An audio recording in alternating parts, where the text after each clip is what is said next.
Si accomodi. Grazie, ingegnere. La disturba il fumo del sigaro?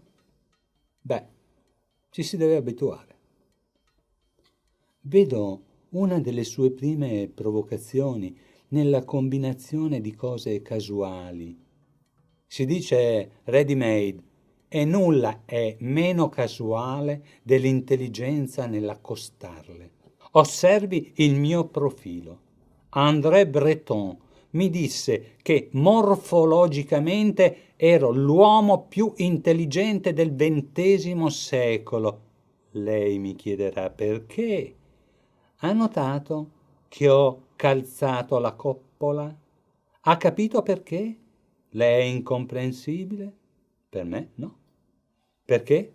Sono un uomo libero. Con i baffi o senza, ed ho una sola passione, gli scacchi.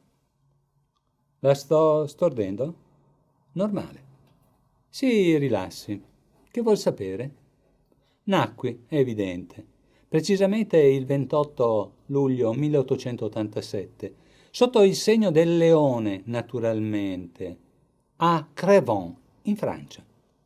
E come un leone non amavo lavorare. Lei, tuttavia, creò un nuovo stile. Intende l'orinatoio? L'ho solo staccato dal muro e messo in vetrina, un lavoro da artigiano. Non diversamente da Leonardo. Se aveva bisogno d'un colore, acquistava pietre di qualità, le impastava, dipingeva una Gioconda che può trovare appesa al Louvre. Non la sua, però. Ah, ho aggiunto dell'ironia, riducendo il mistero. Ci fu un tempo in cui dipinse direbbe un russo, un nudo che scende le scale. Fu un successo al Salone degli Indipendenti. Mi classificavano dadaista. Un ingegnere cerca il movimento, che non è un gioco da bambini. Come nel Grande Vetro?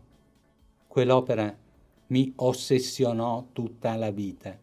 Fragile, intrasportabile. L'orinatoio, invece, voilà, venduto e sistemato in un museo. Ha dipinto dei nudi. Sì, con fatica.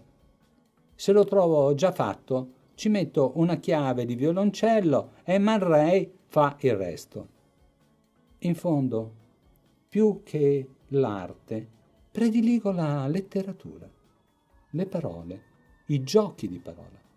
Invidio gli aforismi di Oscar Wilde e se rinunzio a mezzi tradizionali, in questo grande vetro vede la sposa?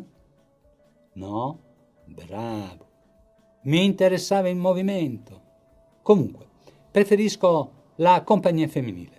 Nel 1927, seppur per pochi mesi, mi ero sposato ed ho decorato per procura di Rei la Belle Haleine dal profumo di violetta. Ma con Dulcinea non è solo un quadro, né una fantasia di Don Chisciotte, che devo dirle, non sono fatto di legno. Ma poi, che occorre ad un uomo? Una scatola, magari dentro una valigia. Con questa è la scatola verde che produceva una mia cugina. Vivevo alla grande. È famoso per la sua riluttanza al matrimonio. Ha presente la Maria messa a nudo dai suoi scapoli pretendenti? Cosa le pare? Francamente, una ghigliottina. Appunto. Ed io dovrei metterci la testa? Sarebbe un cadeau inaccettabile. Ora devo andare. Per quanto la detesti la mia residenza dal 2 ottobre 1968, è nella tomba di famiglia. Le mie ultime parole, mi chiede? Sono sempre gli altri a morire. Au revoir, messieurs.